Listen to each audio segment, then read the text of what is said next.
Welcome everybody. Thanks for joining me today, wherever you are at this time space. I'm here on a beautiful, sunny, warm Australian autumn day in the bush. It's actually very near the city, but we have some pockets of nice parkland where I can go and enjoy nature. And I've come here today specifically because I'm needing some grounding. There's a lot of really intense energy around at the moment, which possibly you have been feeling as well. So trying to find a little bit of nature every day, trying to take off my shoes, put my soles of my feet on the earth, yoga, baths, creative things where you use your hands, cooking, gardening, painting. I know myself it's hard because I'm a very thinking in the head person. I like to write, I like to make these videos, I like to think about things, I like to analyze things, so I have to take my own advice. So today, maybe it's apt that I'm talking about grounding because I wanted to talk about spiritual ascension and what that is, and try my best to summarize it for people. I know that many people who watch my videos would be coming from a background of the mental illness paradigm, so they might have had a diagnosis, or they might be very emotionally, psychologically distressed and somehow be connected to the mental health system. So even though there's a lot of material on the internet now about spiritual ascension, I think it's worth specifically talking to people who also have had an experience of mental illness, because the two are often interlinked and intertwined. So so the topic is going to be spiritual ascension or mental illness, or is it both? Of course, can't speak for everybody, but I do know that right now on this planet we are all experiencing intense energies and frequencies that are influencing all of us, and that's not just human beings, that's all life on earth. And there's many reasons for this. They can be complex or simple, and it depends how much knowledge you already have about this topic. So I'm going to assume that you have very little, and just kind of start from some basics. And I just want to say outright that I'm no expert on the science of ascension and the cosmology and how the physics of it. Like I know the rudiments, but I'm not terribly good at explaining that side of it. I'm an expert in my own right, in the sense that I'm going through it myself, and I'm quite deep into that journey. I've done a lot of the work of ascension, which I didn't even realize was the work of ascension until I kind of came out the end of the very intense dark side of it, and started to connect with the spiritual teachers that are currently on this planet, who are all explaining this phenomenon and giving it a context, which is fantastic, because otherwise you can think that you're going completely mad. So, the internet's given us a wonderful way of connecting with each other and finding out information, sharing information, putting these concepts that are very, they're not physical concepts, they're metaphysical concepts, and they're way beyond language on one level. So whatever language is used to describe them will always be limited. And so it is that you have arguments amongst people. You have, the religious communities have spoken about these concepts forever. That's why they exist, to explain the potential of the human being, the divine potential. But because of history, and because of language, and because of the limits of perception of the human being, arguments emerge because of the use of words, or what does this mean and what does that mean, and we can argue about words forever. So what I'm trying to say is, whatever I say, please, don't ever take anyone else's explanation as a literal truth. This is the time on our planet now for us each to become our own truth maker, our own seeker and our own truth maker. And so that requires sifting through a lot of information yourself, listening, keeping an open heart and open mind, but always discerning for yourself what feels true and right for you, because there's so much information. It's very overwhelming right now, and basically any belief system that you wanted to prop up in your own mind, you could easily justify through what's available. You could look at books or internet resources or journals or research or your own experiences. You could talk to people, and you'll literally attract the information that supports your belief, or you'll filter out the information that doesn't support your belief.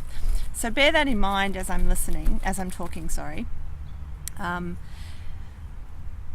know also that that's not a problem as such, because even though that might sort of lead you down a track of thinking, well, what's the point in believing in anything? If you go deep enough into that logic, you'll realize that your belief system is actually creating your reality. That's how powerful our human consciousness is, that we, once we become awakened and aware of our power, we can literally consciously create this reality. And we are doing that anyway, whether we're conscious of it or not. The difference is, of course, when you're conscious of it, you can start to make choices that reflect your true intentions, your true heart desire of what you actually want.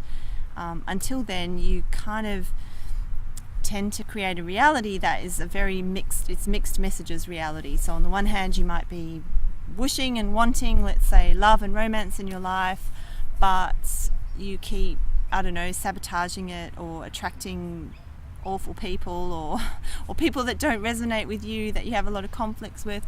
You keep going back into abusive situations.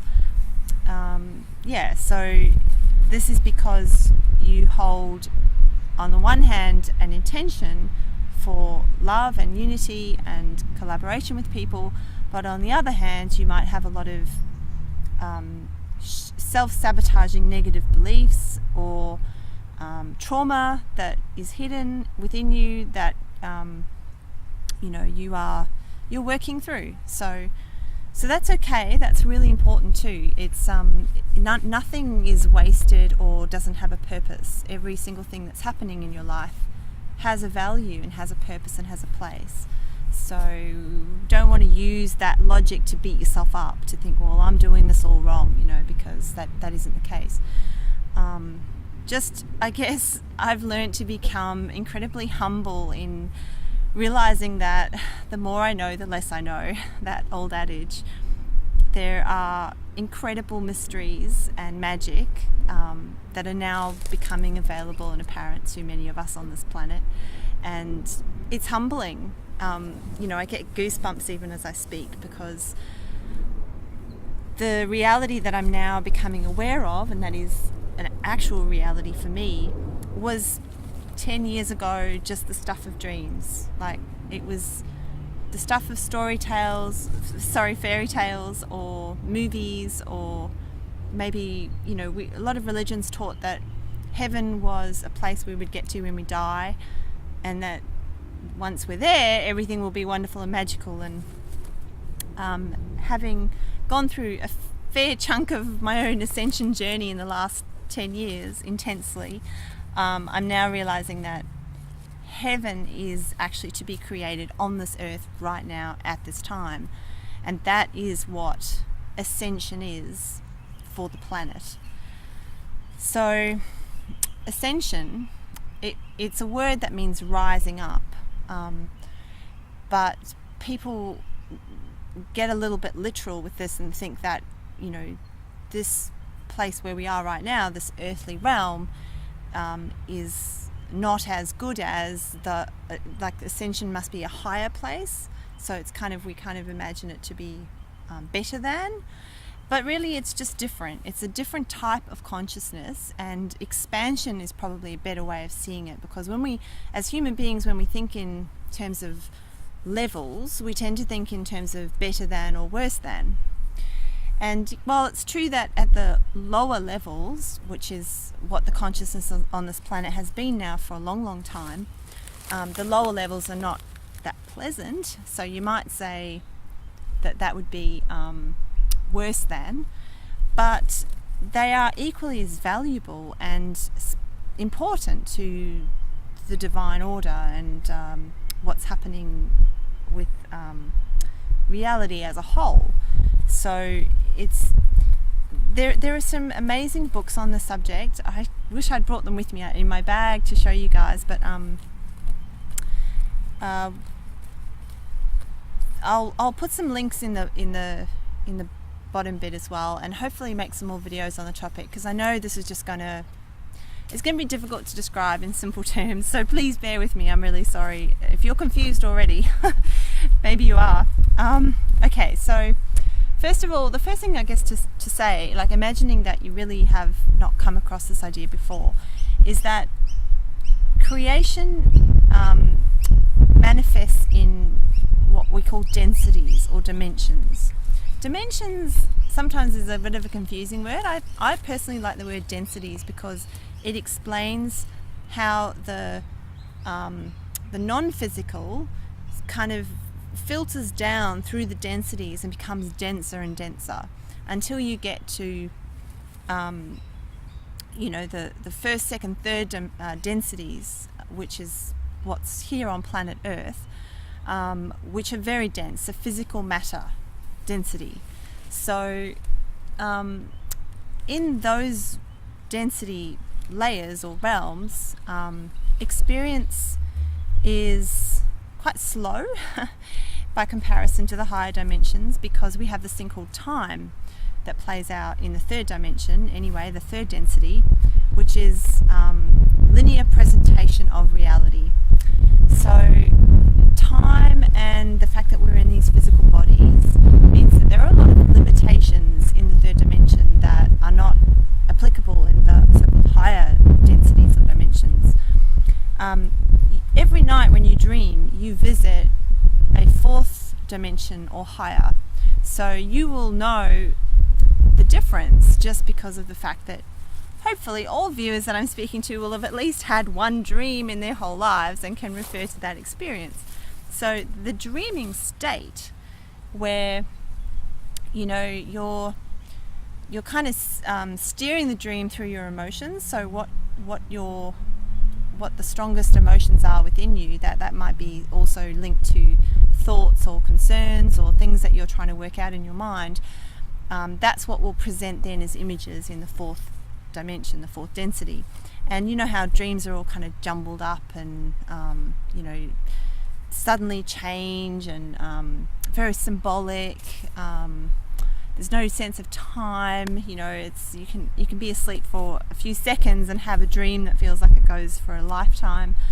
So time becomes very flexible, and so does reality. You can kind of like, if you start to have lucid dreaming experiences, which will start to happen as you start to expand your consciousness and awaken, as it's sometimes also called, you'll be able to be within the dream and know that you're within the dream, and from that point you can change the dream. So I quite often have that experience where I'm dreaming and I'm realizing that the dream isn't going so well, like it might be a negative dream and I'm being chased by something, so I'll just become aware of that in the dream while I'm dreaming, and I'll go, actually, I would like to take my power back in this situation, and I want to change this dream, and I want to make it a pleasant one, and I want to have a good outcome.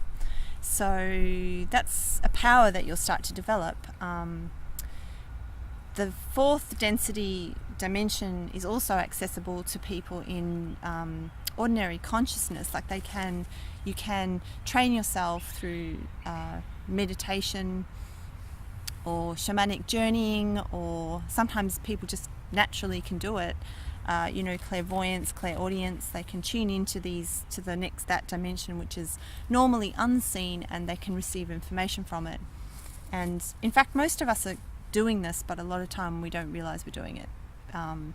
The ability to do it has been, let's just say, repressed on the planet for many, many reasons, and that is another topic as well that I'll perhaps try to cover at some point. But the whys and the deep kind of history of our planet is absolutely fascinating and very important to understand why we're actually living at like one of the most important times of history right now, is this time of ascension. So okay, so we've got the dimensions, and fourth is the next one up, and then there's the fifth and sixth, and up they go, and they have very different qualities. And right now, what's happening to our planet Earth is it's been in the third density matrix. So a matrix is like a field which creates the reality, and it's been in the third density matrix for a long, long time, and it's now going through a natural process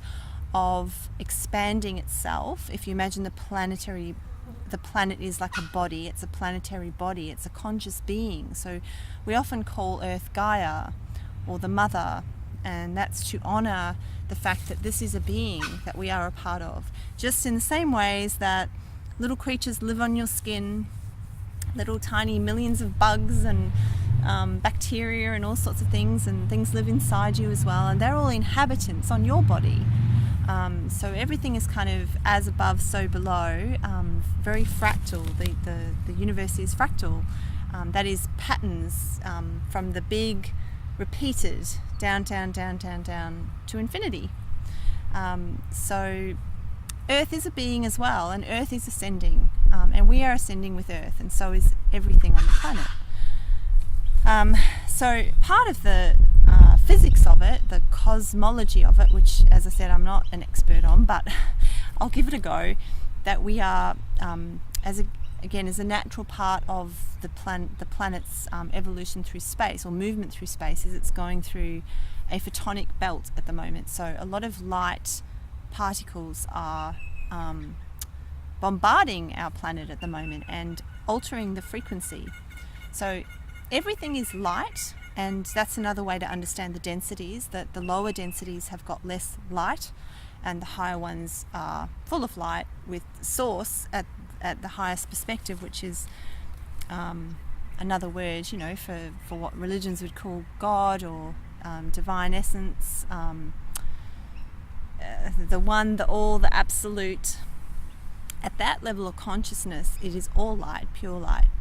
So pure light and love.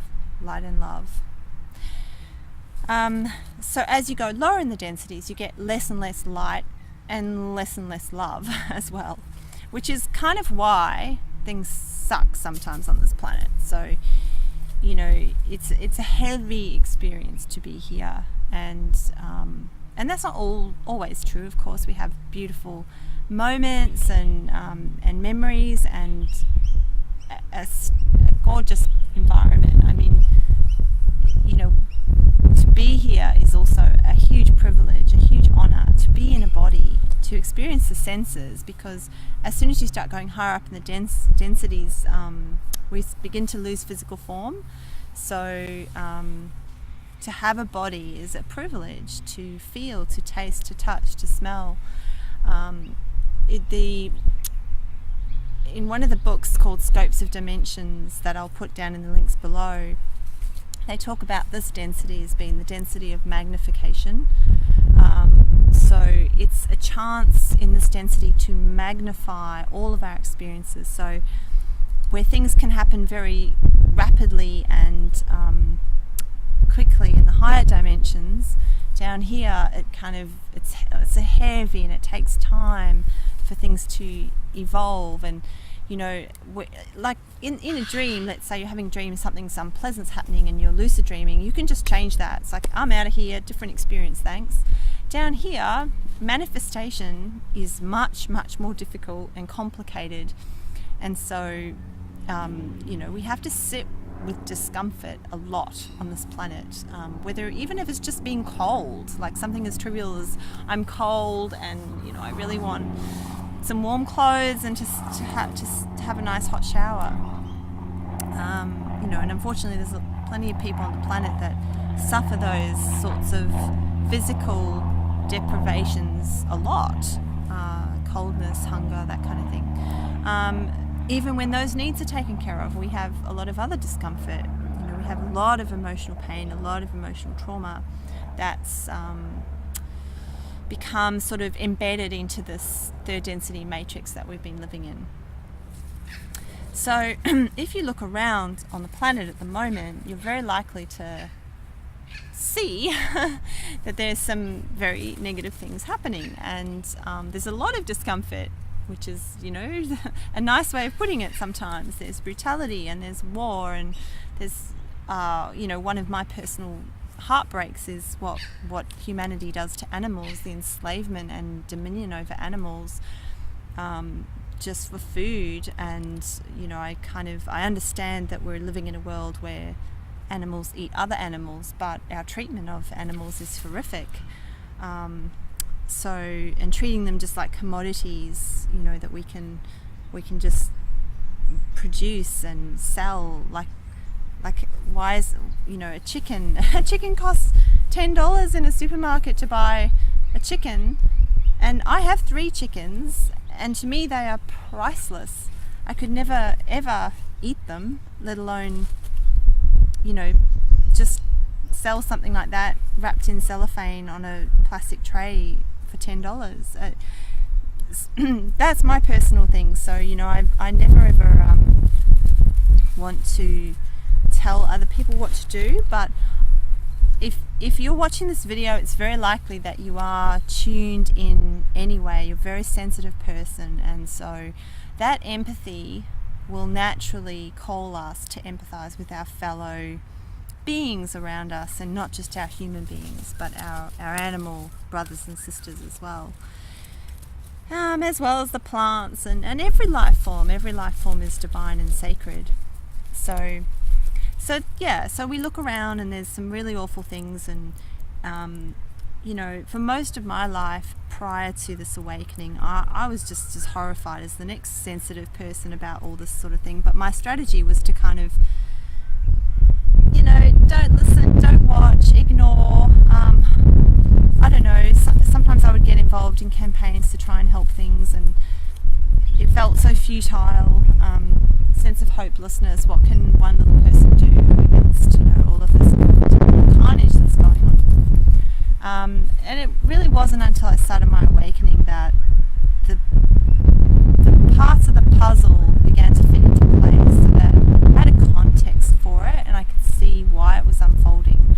And like I said, this is the density of magnification and also the density of polarization. So it's known in religions like Buddhism as the place of dualism, where we have opposites. We have contrast here deliberately on purpose in order to be our teachers. We have cold and hot. We have rudimentary opposites like that. We have masculine and feminine, but we also have moral opposites, right and wrong, and good and bad. And these are all things that we have to contend with. So we have opposing energies. Now, for a long time on the planet, these opposing energies have they've brought us to this point, but at this time they are growing more extreme. So whereas before there was a lot of grey zone, and people would kind of congregate, I guess, in the middle of it all. Like there would be some extreme views on one side, extreme views on the other. But now what's happening is people are more consciously choosing which side they want to be on, which polarization. And I'll summarize what that is as well. In the spiritual community, it's often described as service to self or service to others. So you could also say the polarization of light and the polarization of dark.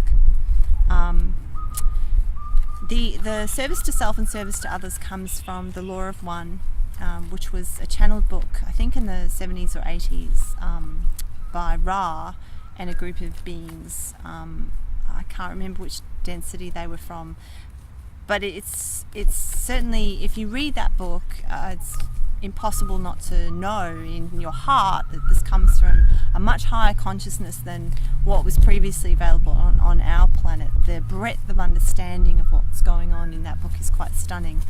So this concept of service to self and service to others is what Ra describes as the polarization of light and dark, or love and fear. So service to others is that which seeks to create unity consciousness, harmony, love, peace, wisdom, and personal power, personal sovereignty. So freedom is a also very, very important part of service to others. Which might sound a little odd if you think, see, we have this misconception in our third density conditioning. What we've been taught about service to others is that that means you have to give wholly to the other, forgetting about yourself. So we must serve our families or our communities or our workplaces blindly, even if we're unhappy. Now that is a distortion of the original concept or original essence of service to others, which has greatly limited our capacity as individuals to grow and expand and become our own authentic beings. It's sort of like there's this overlay in our shared reality which says, you know, that you can't be your authentic self, you can't be free, because if you're free, that means you're hurting other people. And in the past that was the case, definitely, because, you know, communities would get really they would ostracize people if they didn't fit in, and this is still happening, of course, on the planet, and many of us have chosen pathways now at this time of ascension which have taken us away from the norms, but we're freer than ever to do that. So although it still takes a lot of courage, and I'm not saying it isn't easy, it's not only possible now, but it's actually being supported by the energetic templates of the earth, which are now coming online, these new energetic templates. So I talked before about the matrix, this kind of like energetic field that was overlaid around Earth, around Mother Gaia, which was creating a reality for everybody. And this is also why that movie was called The Matrix, that famous movie in the 1990s. Now, the matrix can be changed. The matrix is actually something that we are co-creating with our consciousness, with our beliefs and our intentions and our actions. All of those things combined and our feelings are creating our matrix. So hitherto, the matrix was held in place by a lot of fear and conditioning and the things that everybody believed and was taught. Now that matrix, the old matrix, has been really dismantled. I mean, it's still there, and we're kind of all living in the vestiges of it, because there's still a lot of the issues, the problems left over from that matrix. But this is the good news, guys. We have, as a collective humanity, now created a new matrix, which is superimposed over the old matrix, and this is being called the fifth dimension, or the fifth density consciousness.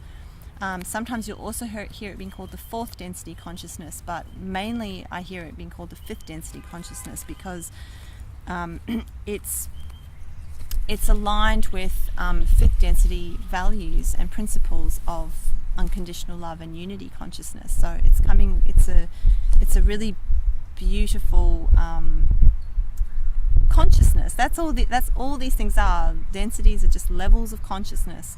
So this frequency is now available, and this matrix is now available, and in order to experience it, one has to start to create your own personal matrix that will be a match to that fifth dimensional matrix. So okay, so if you're still hanging in with me now so far, Earth has a matrix and we have a matrix, just like as above so below, the fractal principle.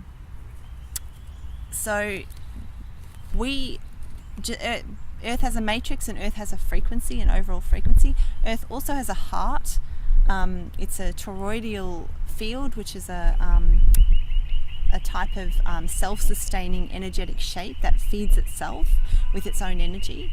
And the sun also has a likewise heart. The galactic core has a likewise heart. And we have a heart. And our heart is creating exactly the same frequency templates that is in the earth and is in the sun. So what we have to do in order to ascend is to actually take charge of our own matrix field.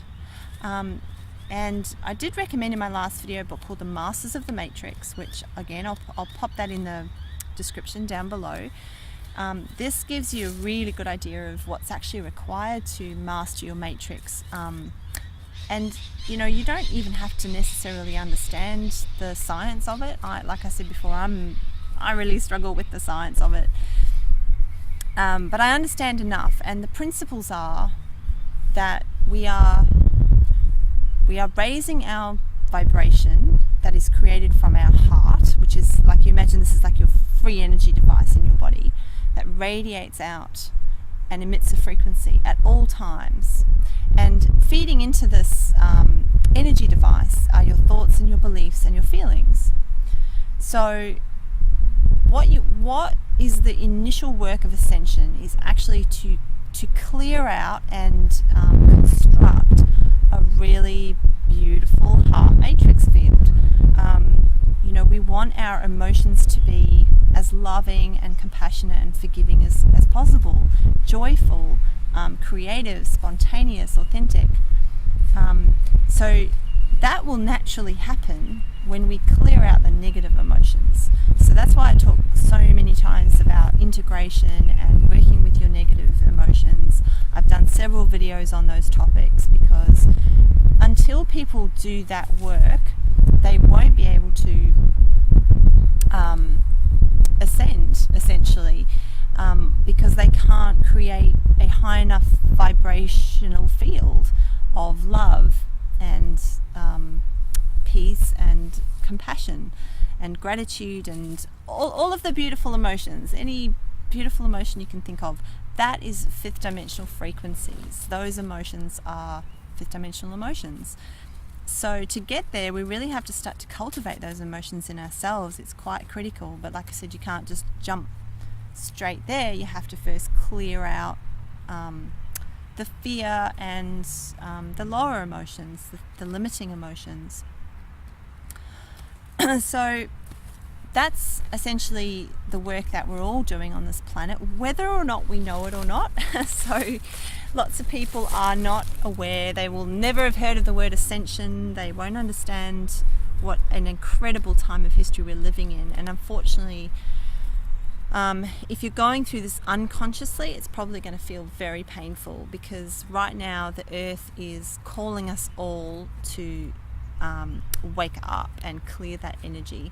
So if you're not willingly doing it, your experience will probably force you to do it at some point. So things will get tighter, more constricted, more uncomfortable. You're probably going to be looking around you, seeing all the awful things that are happening without realizing that there's a whole kind of other reality now being superimposed on our earth matrix that is available for us. So it's really worth doing. Now I realize I haven't discussed at all the mental illness side of Ascension. So what I'm going to do is stop this video here.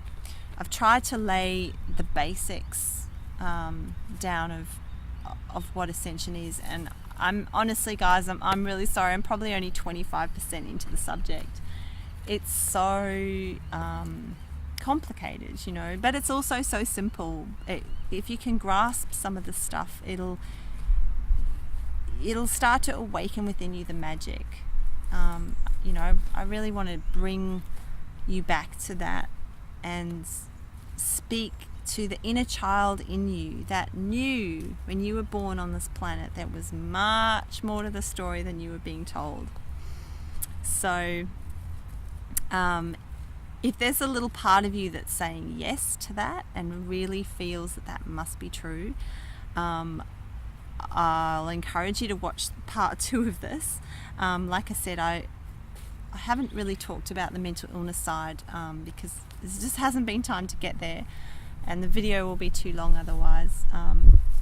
But suffice to say, many people who have mental illness experiences are experiencing that because of Ascension. So the frequencies that are available on the earth right now, coupled with their own sensitivities, coupled with perhaps their soul's divine plan for them, is creating, a lot of distorted energy that's coming through people. If it's not interpreted correctly, and if people aren't able to stay grounded because those energy frequencies are too intense for them, and they don't have an explanatory framework that describes it as Ascension or a spiritual crisis, they may well get quite stuck in those spaces of mental illness in that paradigm. So yeah, this is not an either or though. It's not to negate the fact that mental illness is really distressing. You could call it illness because you feel ill when you're going through it, so I'm not even going to dispute the language necessarily. I prefer the term psychological distress. I feel like it's it isn't just mental at any rate, it's social, emotional, spiritual distress. The holistic being that we are experiences that distress, and there's a lot of it on the planet right now, and for very, very good reasons, which all make sense. And if you can get your head around these reasons, then I'm quite sure that you'll start to feel at peace, because alright, that it might not shift what you're feeling, but you have a context for it that is a hopeful context, because there's some incredible things going on right now, which is just so super exciting and really worth tuning into. So thank you for tuning into this. Hopefully it wasn't too sort of all over the place and long-winded, and made some sense to a few people out there. I'll give it my best shot, guys, to explain it. It's not an easy thing to explain, but if you have questions, just pop them in the comments box, or email me. I'm happy to have people visit my website and contact me through the website as well. It's always nice to hear from you. We are doing this together. I'm a part of a lot of these sorts of communities myself. I've got so much support from listening to other people. I want to thank all of those people that I listen to, and thank all the people that are listening to this, because we are all a team and we're all in it together. So let's stay strong, united, loving. Please post loving, kind things to one another, and take care of each other. So alright, I'll leave you today, and I'll see you again soon. Namaste and love. Bye.